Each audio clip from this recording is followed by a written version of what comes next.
To the most interesting people in real estate, and today's guest is no exception. We're excited for this one. We have an awesome topic for you guys today. We are going to discuss the difference between working on your business versus working in your business. But before I introduce the guest, quick favor to ask you guys, help us hack the Facebook, Apple Podcast, YouTube algos. Give us a thumbs up or drop a comment in wherever you're watching this. Not only does that help us answer your questions, but it also tells the algos that you're liking what you're seeing. So, our guest today needs no introduction for those of you that have been keeping it real for a while. Todd is a Keeping It Real and Real Geeks OG. And with that, Todd, introduce yourself to the people that somehow don't know who you are.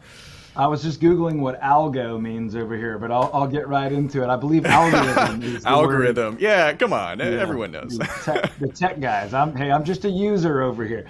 Now, I'm Todd Tramonte, and I have been around Keeping It Real and Real Geeks for a long, long time. I think I started as one of the first 100 or so users 13 years ago. And back in the day, I was begging Real Geeks to just gather all of us that are Real Geeks users. And that's what turned into Keeping It Real. If you go back on the Keeping It Real YouTube channel or website, I'm the very first Keeping It Real episode talking with Jeff Manson back in the day about how to increase your own value and get paid well to deliver more than typical results to your clients.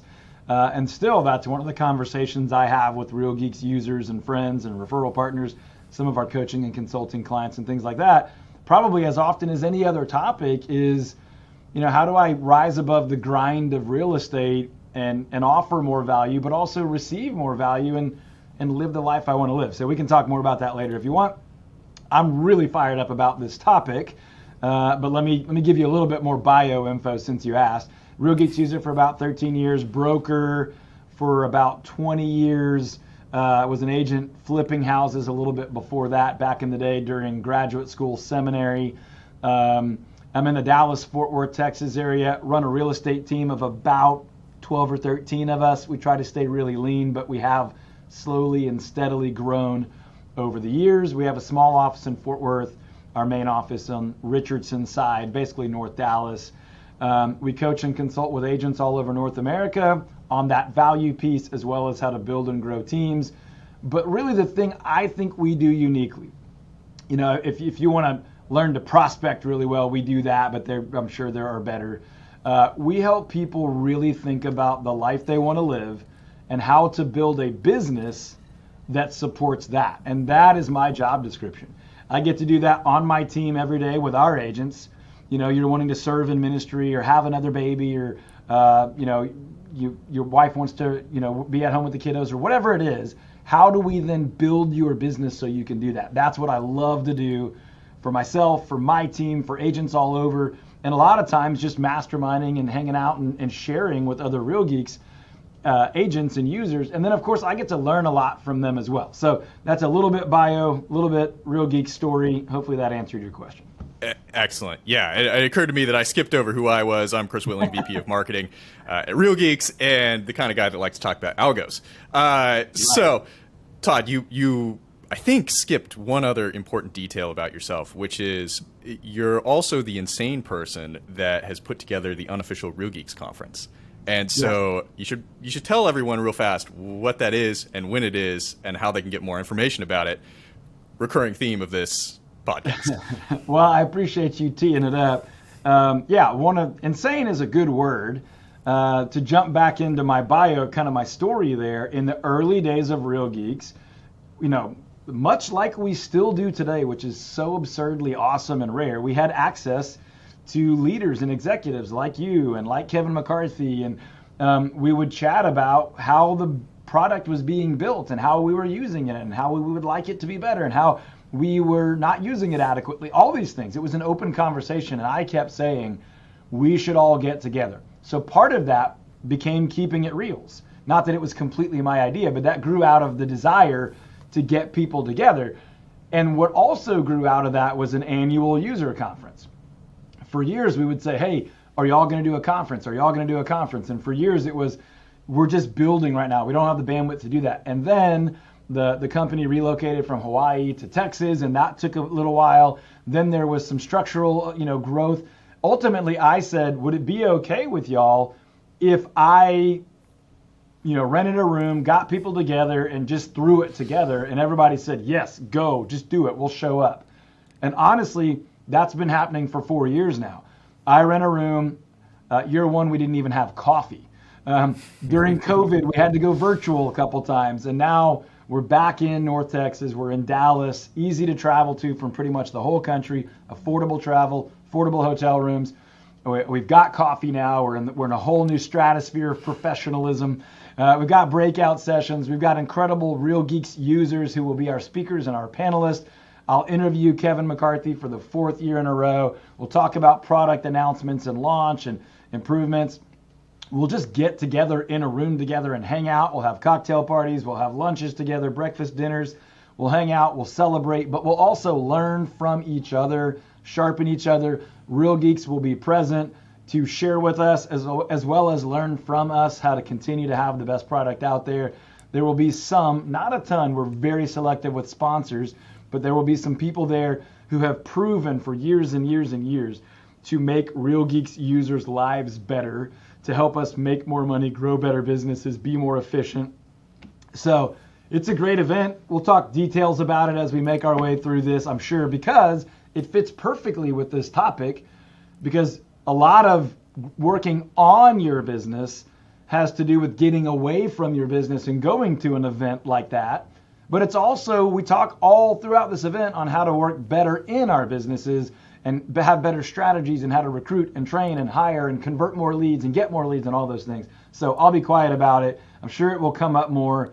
I'm passionate about it. I'm a big believer. It's been a huge part of my growth, going to events, getting coaching, getting connected with my vendors that are invested in my success, where we can mutually benefit. So we can take it from there.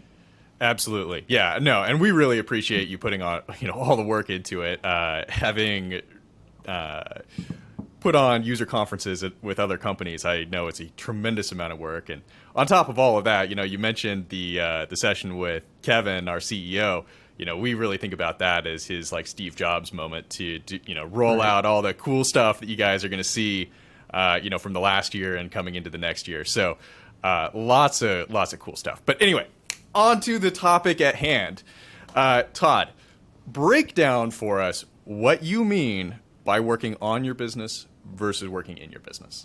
Well, first, I love to give credit where credit's due. So this concept has been rooted in my gut and heart and head and soul and all that since I grew up in an entrepreneurial family, and certainly since I started businesses. But it really crystallized when I heard or read Michael Gerber say that in the book, The E-Myth, and I prefer the E-Myth revisited version of that book. I get asked a lot to go to coffees and lunches with people that want to start a business. I will buy them the book, send it to them, and if they read it, then I'm glad to go to lunch with them. So in that book, he talks about the idea of working on your business versus in it. And what he means, and certainly what I mean by that, is let's just take the traditional real estate agent day in and day out. If I am showing a property, I am in my business. If I am prospecting and calling to convert leads, I'm working in my business, right? I'm in the day-to-day. Now, if I'm sitting by myself or with other key leaders by a whiteboard and I'm talking about how can we show homes better, how can we convert leads better, now I'm working on my business, right? I'm tinkering, I'm improving, I'm problem solving, I'm adding efficiency, but I'm not doing it. I'm talking about how we will do that. That's more of the on the business, right? So I'm in the business when I'm at a closing. I'm working on the business when I'm thinking, how can we get to 30% more closings next year, right? So to use the event example or the event environment just as a model, if I am 500 miles away from any of my listings and I'm talking about how do I improve my skill as someone who takes listings, I'm probably working on my business. But if I'm out in the hallway on my cell phone talking to one of my buyers or my sellers or an agent, I just got sucked back into my business. Now, I would imagine there are hundreds of people, if not thousands, watching this, whether live or on recording that are going, oh, getting sucked back into my business. I can identify with that, right? Whether I was trying to be on vacation or working on my business, I can feel that getting sucked back into my business. That's a very real image in my head because it happens to me all the time. So, we'll talk about the two-part idea of on the business or in the business, but that's the simplest way I know to separate those two. You're in it when you're in the grind. You're working on it when you're building structure, systems, patterns, commitments, values, direction to the day-to-day. Do you very purposefully manage your schedule, whether on a daily or weekly or monthly basis, to dedicate time to one or the other of these activities? Yes, is the short answer. Now, it's possible that my wife texted or emailed you about this, and if so, I'm sorry that you got dragged in. Yes, I have some follow-up questions. In fact, she provided me. No, just kidding. Only slightly joking. The reason I say that is because if you do disc profiling, I'm off the charts D and I, right? Driver, results, relational, interactive, influential. That's my style. But this idea of working on your business does not align with that all that well. You would think relationship, go be with your clients. Results oriented, hammer out contracts, make calls, get stuff done. In reality, it also drives this big idea of vision and going, and you've got to be able to work on it to be able to do that. So back to your core question about the schedule and how do you build that in, I have become over the years obsessive about how I allocate my time. I'm as a Christian, as a Christ follower, I think of it from like a stewardship perspective. It's not mine. It's been given to me by God. Now, if you don't agree with that, don't bail out on me. You could just say, I've only got so much of it, right? I got 24 hours a day, 7 days a week. I'm going to use it well or not, right? So however you want to anchor that, you need to use your time well. I would argue time is our most limited resource. You might feel like right now money is more limited to you than time, but the reality is it is at least possible for you to win the lottery or get like $100 million home buyer. You could get a lot of money fairly quickly. You do not have the ability to go create more time. The clock just keeps on ticking. It is going to move at the same pace until you are no longer here. So that being said, I'm obsessive about how I deal with that, but I'm not naturally super detail oriented like that.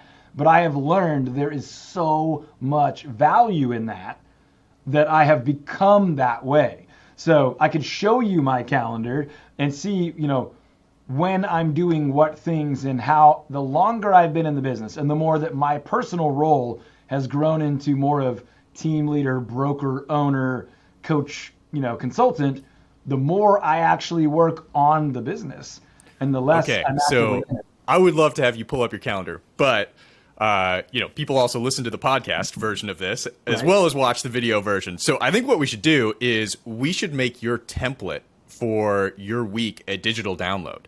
Okay. And before the episode, we were brainstorming a couple other ideas on why you should go download this thing. So in the description below, or wherever you're watching this, if it's on Facebook, it'll probably be above. If it's on YouTube, it'll be in the doobly-doo. On Apple Podcasts, it'll be in the little description. You just have to swipe up. There'll be a link. You can hit that link. There'll be a little form, and once you fill out the form and hit go, it'll download immediately for you. However, we have another reason why you should fill out that form. Todd, tell them what we got. I will. Yeah. So first things first, what you'll get when you go download it. So find the link below, above, around, wherever you're catching this audio and video. And I'll give you what I believe to be, a very close to realistic for you templated calendar of how you allocate your time on versus in your business. There'll be some other nuggets there. If you're an active sales agent, an appropriate amount of prospecting time and appointment time and all that stuff. So there's a lot there, but primarily you'll get a good idea of percentages of time on versus in, and the template will be for an active selling agent. Now, when you go do that, the first 10 people that do that, I will promise you, basically one-to-one coaching time, kind of hot seat time, on what we're calling our pre-conference mastermind.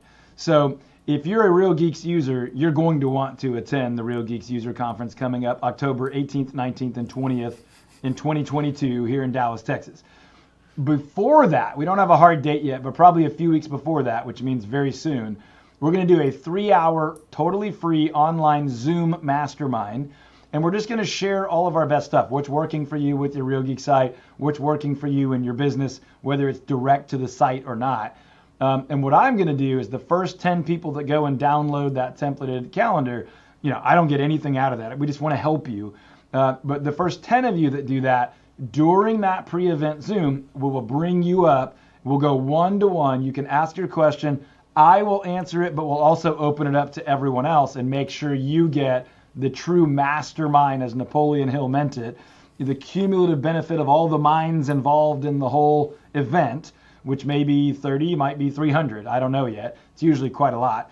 And get everyone's knowledge, experience, intention, and focus fixing or solving or creatively helping you with your opportunity, your problem, your challenge. So you will get one-to-one help with that for the first 10 people that go grab the download.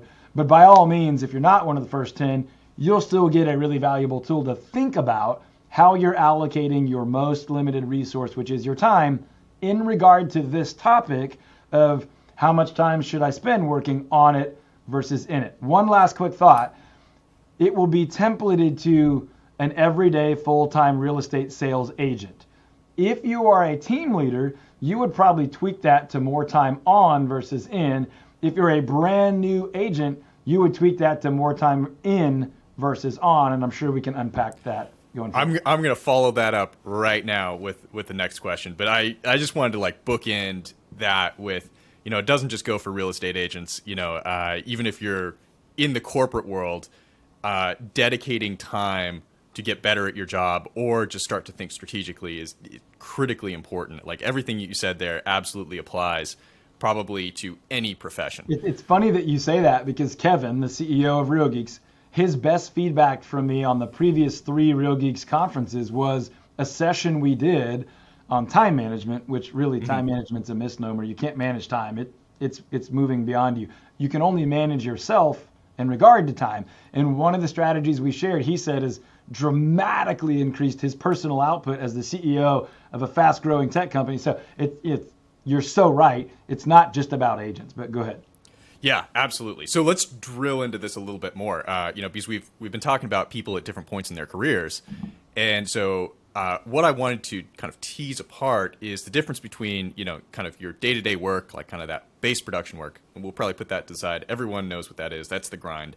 Versus getting better at the grind versus maybe the next couple notches up as you start to do the galaxy brain, understanding all of the moving pieces. And so I'd love for you to talk a little bit about what those steps are as you're moving, and then maybe at what points in your career as a real estate agent you should be thinking about those topics, thinking about those topics. No, I actually, even though that felt like an accident, I like what you're saying, because working on your business really does sometimes incorporate thinking about what you're thinking about, right?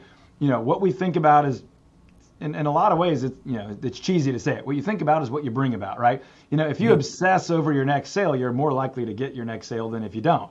If you obsess over, a marriage, proposing to someone, you're more likely to pull the trigger. If you obsess over a new car, you're more likely to get one. The point is, how do we get this right? How do we find balance? How do we do this? So let me just create, again, within the realm of residential real estate sales, let's create a spectrum here, right? So if you're just getting audio here, I do a radio show, so I do a decent bit of this. So just picture in your brain, on the far left side, which is normally the beginning of a timeline, on the far left side, you've got a brand new real estate sales agent, a realtor, depending on how you say that, right? And then on the right side, you've got whatever residential real estate mogul kind of person you want to think of, right? Maybe multiple brokerages, teams, maybe they've got some technology, whatever. That's kind of your spectrum in residential real estate. Now, the girl on the left and the guy on the right are going to have very different allocations of in versus on. So the brand new agent who's literally just starting to learn is going to be in their business almost all the time. Now, it would be wise if before they began to get, to make that commitment, they had spent some time on a strategy, but most don't, right? So in the early days, it is good for you to hustle and grind and learn and practice and get as many reps as you can on the phone. I love using the reps analogy. That's exactly the way that I think about it. Yep. And so what you're saying there is you want maybe this person to have a plan on how they're going to attack. So we're thinking like a tactical plan on how you're going to attack your day, and then just do as many reps as you can on that plan. Right. And the reason I would say don't perfect your plan first is because you have to feel out where your gifts and your abilities are going to lie within this industry, within this niche. Right. Because if you build a plan based on how to make the most money and then find out over the course of the first 3 or 4 months that you hate doing that kind of work, you shouldn't do that kind of work. You're not going to offer as much value to your clients or to yourself or to your family. That would have just been a bad plan. So in some ways, and trust me, this does not fit the self-help book model. You do need to give it a little bit before you anchor that plan in stone, because you've got to investigate your giftedness and how clients respond to you and which niches you're most informed in or most comfortable in, or which one you find yourself wanting to learn more about.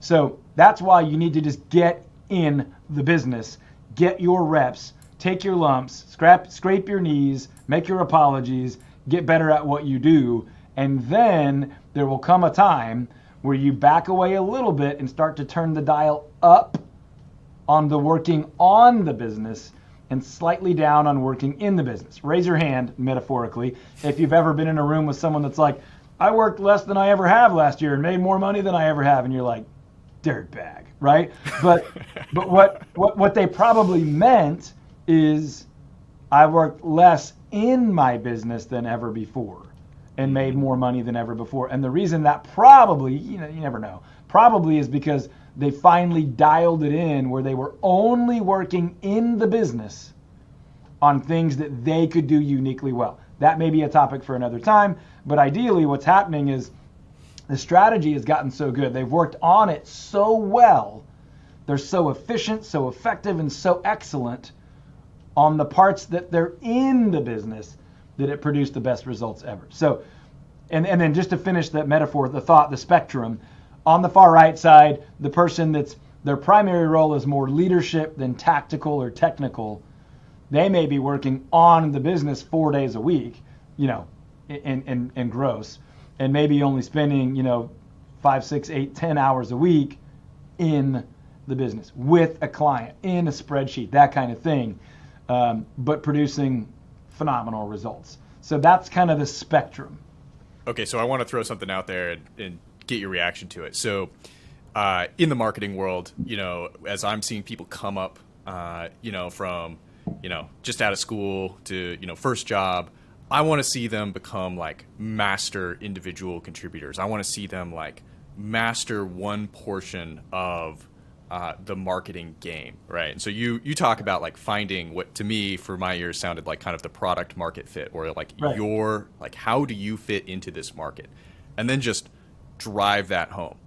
At some point, you're going to start switching into that leadership position as you maybe start hiring additional agents, or you have people assisting your business in one point or the other. And that moment, I think, again, in the marketing world, is really critical for people because they are essentially starting over. They're now doing something that they haven't done before, and they need to kind of revert to like the base skills of how do I employ leadership to like get the things that I want versus the skills that worked for you in the early stages. So I'll get your reaction. No, I love it. And I've got like 5 mental notes on it, so hopefully I'll remember them all and do it quickly. But you and I are marketing guys, right? So we feed on this stuff. Yes, the market product market fit, I call market message media, right? There's 3 elements to that, yep. Right? Who's the market that has a need that I can fulfill? What's the message of how I can help them fulfill that they will receive well, and then what's the correct media to deliver the message to the market with, right? So yes, all that's true. The other thing to think about here is never-ending growth, right? So you can think about this Kaizen Japanese idea of constant improvement. You can think about it as self-improvement. You can think about it as sanctification if you're someone of faith. However you want to frame that in, we all want to always get better. And if you don't, I'm surprised you're listening to this, because these things are about helping you get better. But the fact is, there is no end to that trajectory of growth. And Chris pointed it out. If you start out as a solo agent on your own, you might, not everybody does, but you might find yourself wanting to hook up with a team, a broker, a national organization that can help resource you and help you succeed better. So you might master solo independent agent on some level. Then you might realize, I now need to learn to lead some other agents. Or I now need to learn to master technology better, to create more leverage. Or I need to learn some better financial models. There is no end to what do I need to learn next? What do I need to gain mastery over next? And that's where you're sliding along this spectrum of on it versus in it, working on it versus in it, strategy versus technique, hustle versus learning, impact versus dollars. You're constantly kind of moving up the hill, but also up and down the spectrum, or back and forth across the spectrum. And that's the excitement of business. And if you don't feel that excitement, then that's not a bad thing, but you need to be hooked up or connected to others who do, or you'll just stagnate in your growth. And hopefully that expanded on what you're talking about, Chris, a little bit. 100% made sense to me, because I know, even though you and I see the world very differently, that what a lot of times gets me up in the morning is that idea that I'm going to learn something new, and that I'm going to get to discover something that I didn't know the previous day, and figure out a way to employ it. So, I think we're very similar in that regard. Okay, but right. I want to maybe steer us back a little bit here to some real specifics, and I'm envisioning there are many ways to intake the information that's going to help you work on your business. So I want to do a lightning round of some ideas that producer Sean and I brainstormed, and get your pros and cons of each one of these. So we're just going to go fast, and we're going to buzz through some, and pros and cons. So reading books. If you're not reading, I don't know what you're doing with your life right now. And if you like audio over physical books, great, do audio. And if you're not going to read, the next best thing in my idea is there's an absurd amount of free content on YouTube right now. You can double the speed on the audio. I'm like Johnny Five from the old movies, more input, give it to me. So you don't need to be like me, but the gap between you and a problem right now might be a good book, and I've got tons that I love. Yeah, same thing. So books, I listen to them at 2x speed. Audible's my thing. Been a member of that since 2008, and I was, dude. Yeah, exactly. I think of those as a little bit more long tail, strategic, big ideas, not necessarily the problem that I got right now. Have you ever checked out Blinkist? What is it? Blinkist. Oh, that's the app that's for going real fast? It's basically Cliff's Notes for books, but also an audio. So if you won't even physically read the abbreviated summaries, you can go get audio on that. So got it. Short answer to reading is you've got to be constantly learning and growing, and that's one of the most direct routes. Absolutely. Well, life hack from Chris. I listen to Audible while I work out. So, try and maximize my time there. Okay, so you already mentioned it, YouTube. Yeah, YouTube is one of the greatest gifts that we have from the behemoth that is Google. And the reason is you can navigate it for free to a virtually endless source of information. Now, YouTube is not an adequate substitute for really great, uber reliable sources of quality information. It can be, but across the board it's not. But what it is nearly direct, instant access to phenomenal info on almost any topic on the planet. I love, and I find that surprisingly not a lot of people know that you can speed up YouTube videos just like you can audiobooks. That's another one of my favorites. I'll drive, certainly not looking at it, but with a YouTube video on 2 to 3x, and just take it in. And then another thing I do is my favorites, I tag them and save them in my library and come back or use them for team meetings or use them for some coaching ideas. Big creator and also user of YouTube. Those are 3 solid pro tips right there. Fast. Don't look at the video, just listen to it. Yep. And save it for later. Awesome. Podcasts. Another great source. Historically, I love podcasts. I've been in a season where I got away from it, and I'm kind of leaning back in it and finding some new stuff that I love. How I Built This is probably my all-time favorite podcast, just on the full beginning to end story of businesses that have been built, scaled, and sold. They're not all happy stories, but there's something to learn from all of them. Love that. And then, of course, there's lots of good ones within just the residential real estate space that maybe aren't massive podcasts, but that have really great content. Yeah. Facebook groups. Okay. Pros and cons, right? I love Facebook groups. The Real Geeks Facebook group, although it's evolved in many different ways over the last, at least my 13 years with Real Geeks, has been one of the single best sources of information and connection for me in my career. The downside of Facebook groups is there's a lot of griping and crying and whining and complaining. There's also, it can get myopic where the whole thing can get sucked into kind of one conversation for weeks at a time. I've tried my very best to be a source of positivity and quality, especially in the Real Geek space. Most of them tend to have a life cycle, and they have really good runs of like a year or 18 months, and then they taper.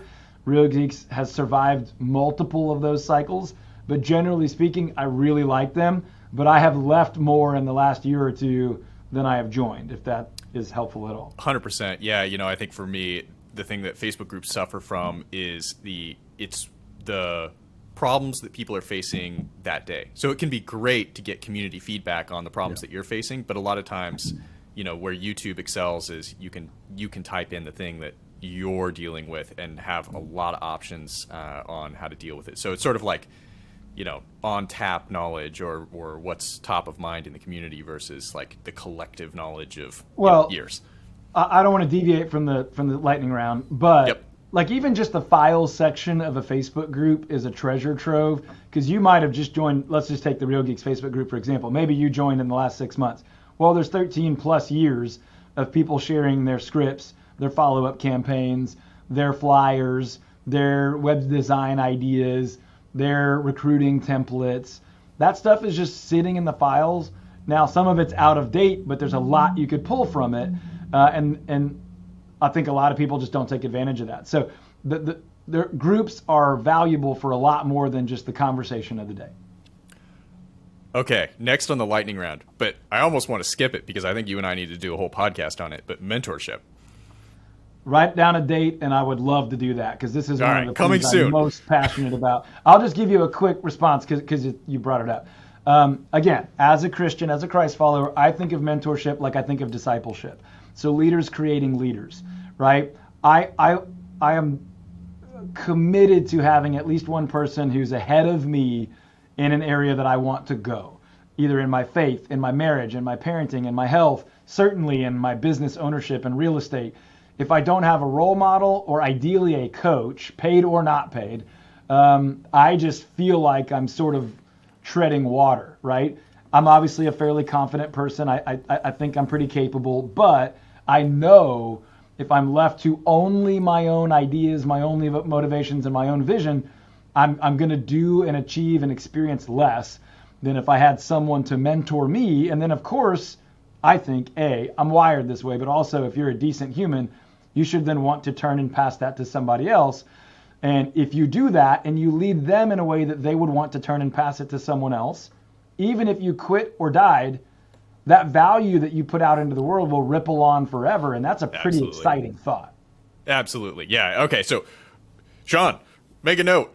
We're doing a podcast on mentorship coming soon. One of the things that we're going to dig into on that podcast that I wrote down is, you said you send people a book, and if they read it, then you'll meet with them. I love having that barrier to entry. That's awesome. And, I could and will, with you on that next podcast, talk about this for an hour because I feel heavily indebted to the people that took the time and effort and put that effort into me, and made it possible for me to get to where I am now. So anyway, lightning round.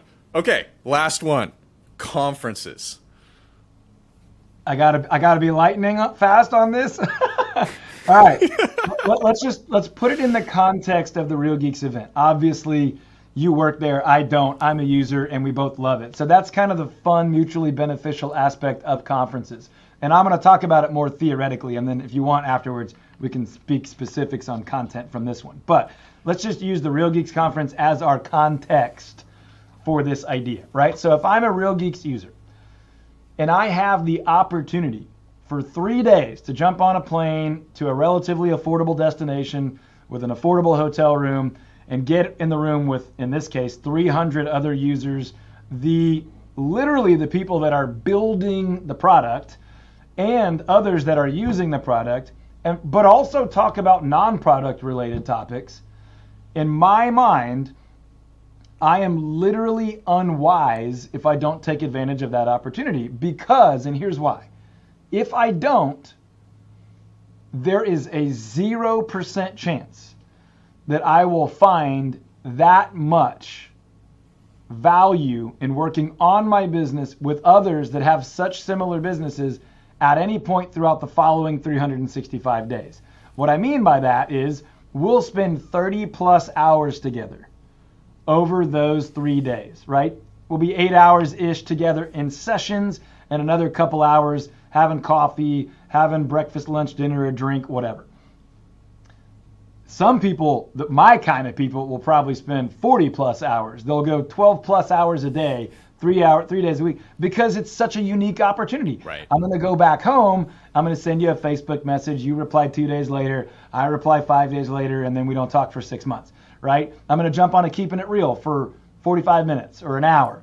I'm going to get some free coaching for 30 minutes. I'm going to swap messages with you in the Facebook group for 25 seconds a day, twice a week, 10 weeks this year, right? That stuff could never add up to 30 or 40 hours. And I'm never going to have 300 people that could potentially answer the same question within eyeshot. That's just impossible to replicate for me. So to me, this is a really bad lightning round answer because it's not short, but it's okay. We're going to spend the rest of this podcast talking about conferences. Well, and Shocker to no one who's been listening to the conversation so far. Hold that flyer up again. I've got a couple notes that are not conference related, just for the people. Okay, so October 18th to 20th, and if you Google Unofficial Real Geeks User Conference, you'll find it. Yeah, if you just love a direct link, go to urguc.com. That'll be in the show notes as well. And to be clear, it's only unofficial because they suckered me into running it, and they don't have to. But it's been a fun, mutually beneficial deal where users love the product so much, we run our own event. And the company loves us so much, they show up, sponsor, support, host a cocktail party, provide tech support, have executives on the stage and in the hall and at the back of the room because they want us to be successful with the product. So it's a really cool deal. If you go to the website and click on, location and event and schedule, all that's there. I will tell you a lot more details about it in just a second. But because I know there are some people here that are like, I can't go to the event and I still want, and I'm not making the dumb voice because you're bad. It's because I want you to still get value out of this. So just real quick, other ways you could work on your business and not be at an event would be quarterly planning days, right? A weekly session where you go, I'm going to get out of the office, back away for 2 hours or more and look at the week. How many appointments did we go on? How's everybody doing? How many calls did I make? What's my ROI on ad spend? Or how many people did I say I was going to take to coffee? How many people did I actually take to coffee? Right? What worked this week? What didn't work this week? All those things are on the business, not in the business, right? I'm going to start doing a newsletter. I'm going to stop doing a newsletter. I'm going to hire someone. I'm not going to hire someone. I'm going to fire someone. I'm going to run some new recruiting ads. I'm going to run some new seller ads. Those are conversations or just thought sessions when you are on the business, not in it. I recommend that you devote daily, withdraw weekly, migrate monthly, and abandon annually. Okay, I have a whole dynamic. We can do a podcast on that if you want also. But basically, it's about how do I lead myself, and then I want to lead my business the same way. But once a day or so, I at least for 30 minutes want to pull back and go, how am I doing? How are we doing? Once a week, I want to take an hour or two. Once a month, I want to take a half day or a day. Once a quarter, I want to take at least a day. And then every year, I'd like to take a couple of days and do business planning, check myself or our company against our goals, our vision, our commitments. I also want to check the numbers, check my people, make sure everybody's happy, check myself, make sure I want to keep doing this. Who's felt a little bit of burnout in the last year? But if you've got that vision and you're tweaking it or checking against it, you're much more likely to thrive than burn out in those moments. So we'll go back to the event. I just wanted to make sure we gave tactical, take it and use it stuff to people that are listening or watching. Absolutely. And okay, so 100%. We're going to return back here to the conference. Okay, so you touched on it a little bit, and I definitely believe it's true. But there's magic to being in person. It's like the things or the questions that you didn't know should be on the agenda but come up like in those between things. And I know you've had a lot of experience like doing in-person events now and doing online events. How do you think about this?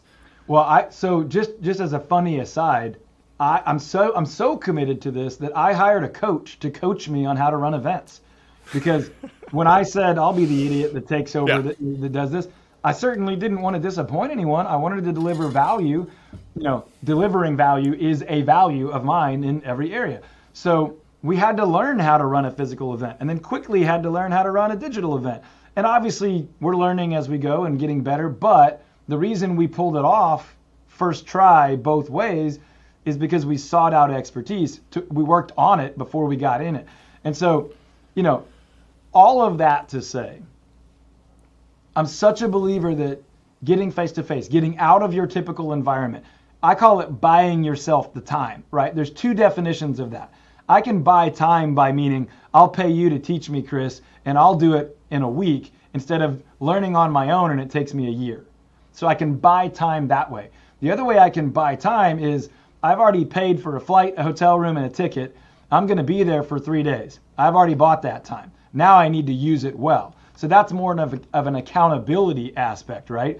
I owe it to myself, my wife, my kids, my business, whoever's tied into that allocation of resources, that expenditure of dollars and time to do that well. So now I'm really trying to get 30 or 40 hours out of my 72 hours in Dallas on October 18th, 19th.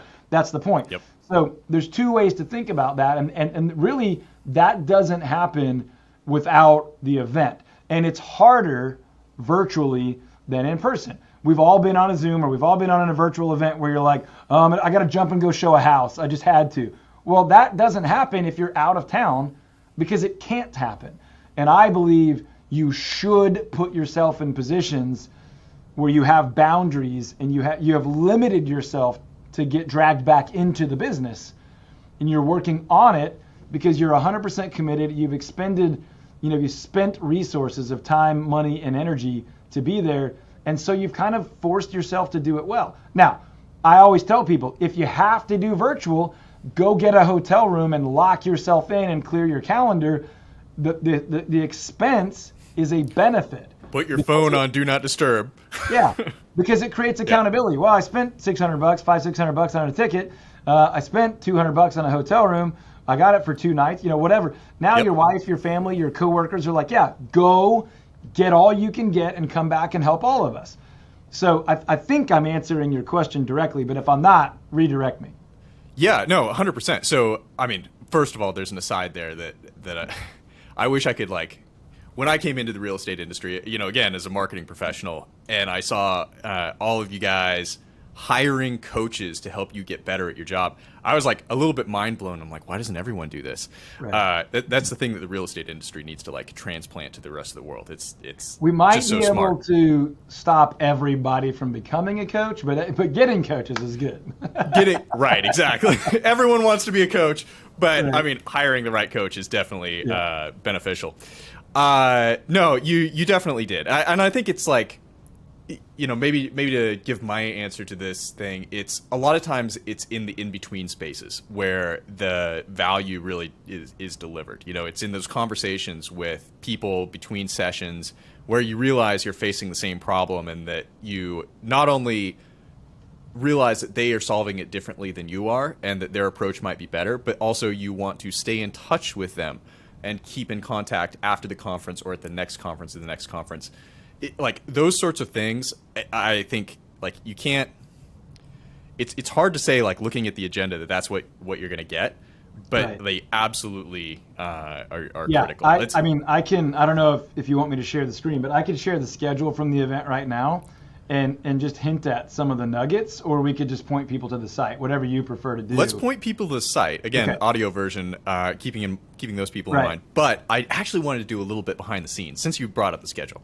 So speaking again to this specific event, I created this event. I created the content and the panels. The most valuable thing to most people will still be times other than when someone is on stage. Now, the stuff that happens on stage is almost always initiating that. It's creating those opportunities. But I'm not too proud to say there's a very good chance the most valuable thing you'll get from this conference will happen at breakfast, lunch, dinner, or at a breakout, or in the hall, or on the way to the bathroom, or standing at a sponsor booth when you're like, I've been thinking all day about, how to, whatever, increase our lead conversion, and such speaker was excellent, but it was in the hall when Bob from Oakland talked about how he's doing it. And honestly, I don't even want to do it the way he's doing it, but the way he said it reminded me that I could do it this other way, and that's going to add $200,000 in GCI this year. That sounds so obscure, but that is so often how it happens. And I don't feel like that's a negative for the event. I feel like a good event creates those moments. So you get good value from the stage and at least as much value in those gap moments because it stirs up creativity and conversation. And honestly, sometimes people sharing where they've totally blown it is some of the best stuff too. So I totally agree. Love it. Okay, so like I said, I wanted to drill in a little bit of the behind the scenes, and I want to set up the question here a little bit, which is frequently, I think that when you watch podcasts or you watch, like sort of influential people out there on the internet, what they're saying is less interesting than like what they're doing. And so, Todd, I'm gonna put you as one of those people right now.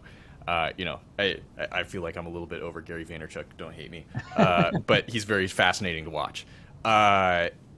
So, through this lens, when you're thinking about programming for the conference and you're thinking about like what speakers you're selecting, like walk me through your thought process on like how you're like doing the puppet strings and like making this like plot arc for everyone. Okay. So this is in marketing, we call this a damaging admission, where I'm going to tell you the truth. It's going to turn some people off, but I bet you we sell however many tickets we have left right now, which is not a lot, maybe 40 or 50. The right people are going to go buy tickets right now, I bet. Another marketing terminology or marketing idea, strategy here is you sell people what they want, but you give them what they need. Mm-hmm. And usually what we want and what we need are different things. You want a Lamborghini, but what you need is acceptance and connection and community, right? Yeah. You want $1 million, but really what you need is a home or food and shelter and all these things, right? Yeah. So when I'm all this is actually relevant, believe it or not. When I am building the content schedule for 3 days, trying to make everyone happy, checking the box of what they want, but also trying to give them something that they didn't even know they needed, that they wouldn't have asked for, but will hopefully be really grateful later that we gave them, I'm looking at that lens. What do people want? What have they told me they want? What did they say last year they wanted more of or less of? Now, I have the good fortune and the burden of coaching and consulting with agents all over North America. So I also have daily feedback. Where are agents struggling? What tools, what resources, what technology, what strategies, what mindset do they need? So I'm using all of that to try to fulfill what I know people have said they want. I'm also trying to create enough space to gamble, and obviously it's a bit of a risk, to give them something that no one asked for, or not a lot of people asked for, but that I know or have a very strong conviction that they really do need. Couple of examples. In the past, people have said, I want to know how to generate more leads and how to convert more leads. So we have talked about how to create traffic, how to create natural traffic, how to get paid traffic, We've talked about what works, what doesn't work, what used to work, what's not working anymore, what we anticipate will work in the coming economy, climate, technology environment, real estate market, political environment. And here, let me be clear. We are doing all of those things at this year's event in October. All that's built in. Now, I've also tried to figure out how to skate to where the puck is going, how to look at the market that is coming and say, I think more people are dealing with burnout than are admitting it. I think the market is going to be new in 2023 for everyone that's in it. It will be a familiar market to almost no one. Some will have experienced the statistical dynamics of that market. No one will have experienced the statistical dynamics, including the economy, the post-pandemic, the politics, and all that.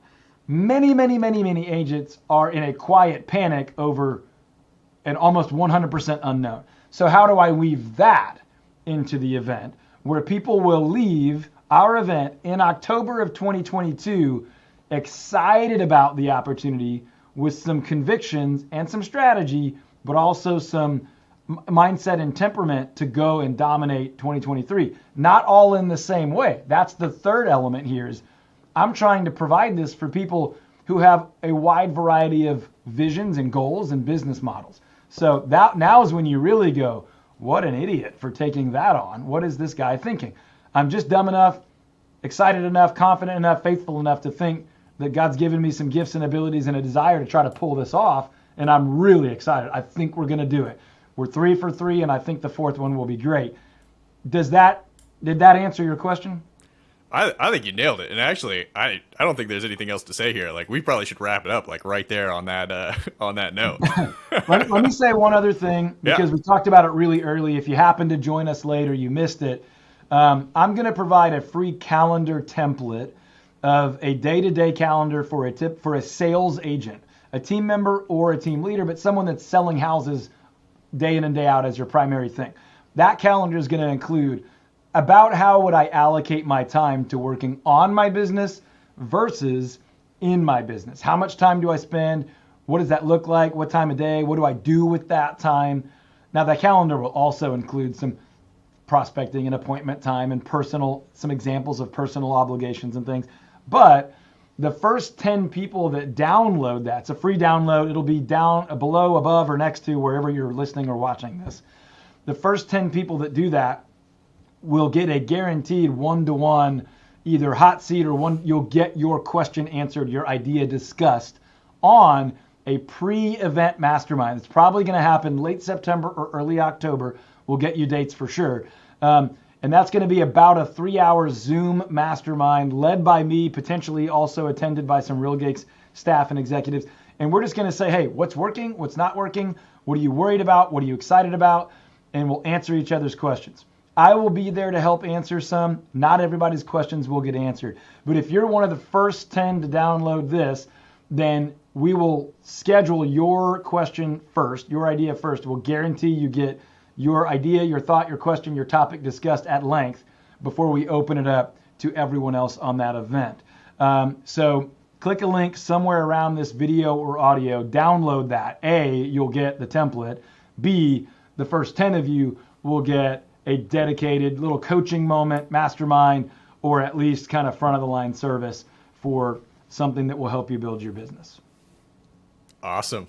Todd, can't thank you enough, both for running the conference as well as being a great guest. So everything you've done over the years. So as we wrap this up, guys, Todd's already done an awesome job, telling you to push all the buttons, the normal calls to action at the end of the podcast. But just to reiterate, pushing the like button and the subscribe button and leaving us a review on Apple Podcasts all really helps us out. So if you like the Keeping It Reals and you're a fan of what we're doing here, please do all those things. Like I said, really helps us out. Todd, looking forward to spending time with you in October, and everyone, hope to see you there. Talk to you guys soon.